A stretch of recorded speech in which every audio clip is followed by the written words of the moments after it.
China's coronavirus lockdown is lifting, so we're catching up with the expats in Ningbo, near Shanghai, to see what they've been up to and how they've survived.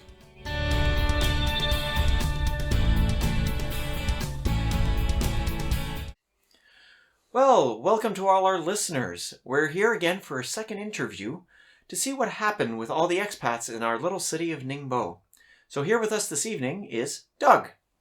So Doug, as in most countries around the world, China kind of went into a lockdown. It overlapped with the Chinese New Year. Now I was wondering, what did you do over the Chinese New Year and how did that extend into the lockdown afterwards? So for the Chinese New Year, I spent a lot of time with my recently adopted dog. I got him from a local pet shop. And I didn't really get to spend much time with him because of the teaching schedule. But thankfully, during the lockdown, I was able to spend more time and kind of get to know the city around me. But recently, after the virus kind of hit and everything kind of normalized, the school that I work at went to online teaching. All right. That's not too bad. So kind of pass the time with that. So do you feel that anything's changed like before and after this lockdown happened? So before the lockdown, the city was really welcoming. I was really enjoying my time here. And then kind of during the lockdown was when I saw some kind of hesitation towards foreigners almost. People would rush to put their masks on really fast, or they would kind of veer off to the left and right to kind of avoid me, thinking that I have the virus or something like that. After maybe about 3 weeks after the virus kind of like settled, I guess everything kind of normalized. People are just wearing more masks now. All right. So not too bad. Yeah. Now let's backtrack a little bit. Just to let our viewers know, so where are you from and what made you come to Ningbo in the first place? I'm from Colorado in the United States.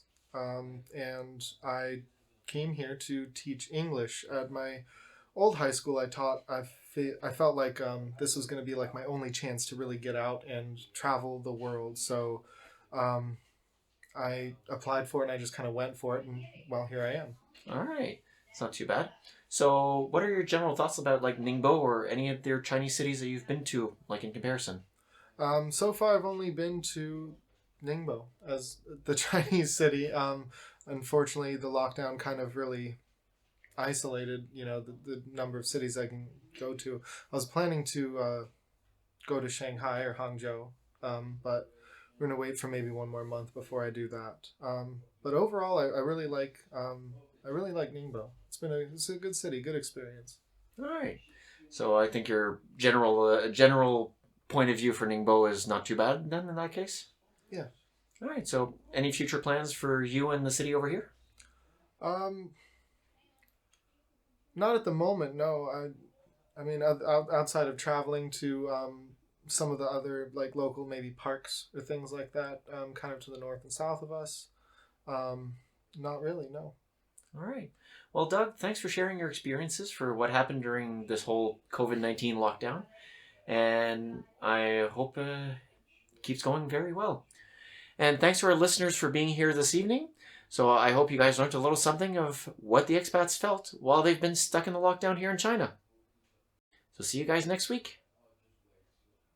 Well, that was another interesting story. If you've liked what you've heard, don't forget to subscribe so you can get more great interviews next week. See you soon.